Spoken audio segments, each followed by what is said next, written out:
সম্মানিত দিনী ভাই, এবার আমরা চলে আসি 7 ভাগে কুরবানি। জাবের রাদিয়াল্লাহু তাআলা আনহু বলেন, রাসূল সাল্লাল্লাহু আলাইহি ওয়াসাল্লাম বলেছেন, আল বাকারাতুন সাবাতিন ও জাজুরান সাবাতিন। গরু 7 জনের পক্ষ থেকে, উট 7 জনের পক্ষ থেকে, অফি রিওয়ায়াতিন আল জাজুরান আশারা, উট 10 জনের পক্ষ থেকে। গরু 7 জনের পক্ষ থেকে কোরবানি করা যায়, উট 7 জন 10 জনের পক্ষ থেকে কোরবানি করা যায়, তবে জন 7 পরিবার নয়, জন। বিষয়টি যদিও সফরের সাথে সম্পৃক্ত, আমরা সফরের কথা আপনাকে বলতে চাচ্ছি না, আপনাকে বলছি 7 জন 7 পরিবার নয়। প্রথমত বলছি, 7 পরিবারের পক্ষ থেকে একটি গরু কোরবানি করতে হবে, এরকম হাদিস পৃথিবীতে নেই। এরপরে দ্বিতীয় বলছি, আমরা না হয় তেমন পড়াশোনা জানি না, অল্প জানি, ভাঙাচোরা বিদ্যা নিয়ে চলি।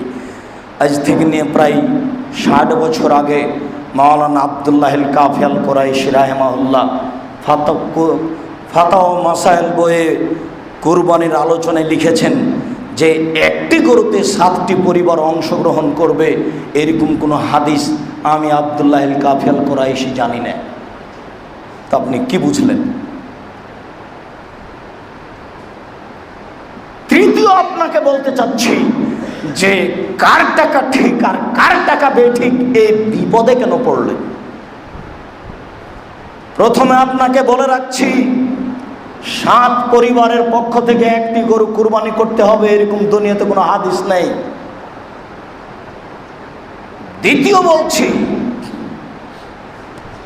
আমরা বলিনি, সেই কালে মাওলানা আব্দুল্লাহিল কাফি আল কুরাইশি রাহিমাহুল্লাহ বলেছেন একটি গরুতে 7টি পরিবার অংশগ্রহণ করবে, এরকম কোনো হাদিস আমি আব্দুল্লাহিল কাফি আল কুরাইশি জানি না।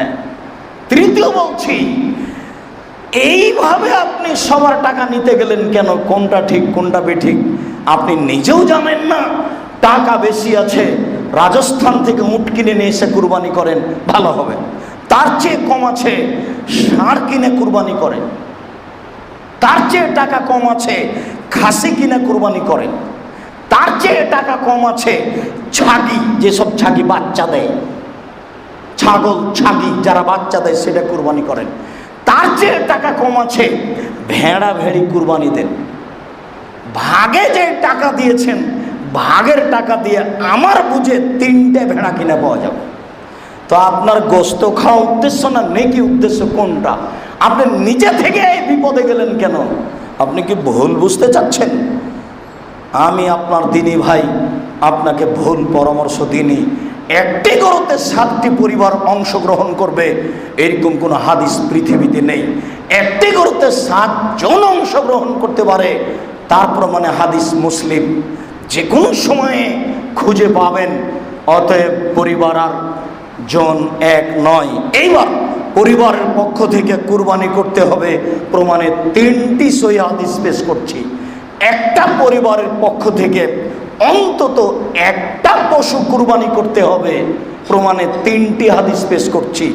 একটি পরিবারের পক্ষ থেকে অন্তত একটা প্রাণী কুরবানি করতে হবে, 100টা করেন তাতে আসে যায় না, করেন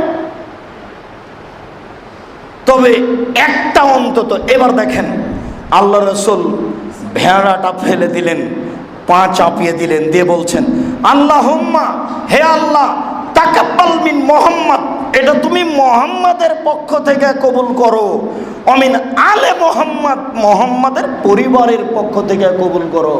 তাহলে বোঝা যাচ্ছে ব্যক্তি আর পরিবার দুইটা হাদিসে আছে। 7টা যখন আসলো গরুতে, তখন তো আল্লাহ রসুল বললেন না একটি গরু কুরবানি করো 7 জনের পক্ষ থেকে এবং তাদের পরিবারের পক্ষ থেকে, এটা তো আসলো না হাদিসে। এখন তো ঠিকই বুখারী মুসলিমের হাদিসে এসেছে, তিনি বলছেন, আল্লাহুম্মা তাকাব্বাল, হে আল্লাহ তুমি কবুল করো, মিন মুহাম্মদ, মুহাম্মাদের পক্ষ থেকে, অমিন আলে মুহাম্মদ, মুহাম্মাদের পরিবারের পক্ষ থেকে। একটা ভেড়া কুরবানি করছেন নিজের পক্ষ থেকে আর পরিবারের পক্ষ থেকে। আমি কেমনে বুঝাই? আমি প্রাণপণে চেষ্টা করছি আপনাকে বোঝানোর। যদি বুঝাতে না পারি তাহলে এটা আমার অক্ষমতা। আমার অক্ষমতার দরুন আপনাকে আমি বুঝাতে পারলাম না। হাদিস ঠিকই আছে। 2, মেখনাফ ইবনে সুলাইম রাদিয়াল্লাহু তাআলা আনহু বলেন, আমরা আরাফার মাঠে ছিলাম। কুন্না ওকুফান ফি আরাফা, আমরা আরাফার মাঠে ছিলাম। তিনি বিদায় হজের ভাষণে বললেন, ইয়া আইয়ুহান নাস, হে পৃথিবীর মানুষ, মনে রেখো, ইন্না আলা কুল্লি আহলি বাইতিন ফি কুল্লি আমিন উজিয়া, প্রত্যেক বছর প্রত্যেকটা পরিবারের পক্ষ থেকে অন্তত একটা প্রাণী কুরবানি করতে হবে। অন্তত একটা, একবারে খাস করে নির্দিষ্ট করে। পৃথিবীর মানুষ মনে রেখো, প্রত্যেক পরিবারের পক্ষ থেকে প্রতি বছর অন্তত একটা প্রাণী কুরবানি করতে হবে পরিবারের পক্ষ থেকে। কি দিয়ে যে বুঝায়? আবু আইয়ুব আনসারী রাদিয়াল্লাহু তাআলা আনহু বলেন, কানার রাজুলু ফি আহাদিন নবী সাল্লাল্লাহু আলাইহি সাল্লাম ইজাহিদি শাতে আনহু ওয়া আন আহলি বাইতিহি। আবু আইয়ুব আনসারী বলেন, আমরা রাসূলের যুগে, আমাদের কোনো ব্যক্তি রাসূলের যুগে একটি ছাগল জবে করতাম নিজের পক্ষ থেকে এবং পরিবারের পক্ষ থেকে। ফায়াকুলুনা, আমরা সবাই খেতাম। হয়তো এমুনা, আমরা খাওয়াতাম। এই 3টে হাদিস পেশ করলাম। আপনার এবং পরিবারের পক্ষ থেকে কুরবানি দিতে হবে অন্তত একটা। 10টা করেন। ঢাকার অনেক ধনী মানুষ আছে 15টা 20টা কুরবানি করে, পয়সাপাতি খরচ করে, কুরবানির সময় করেন। অনেক নেকি, নেকির কাজ। আপনাকে গোশত খেতে হবে এ কথা নয়।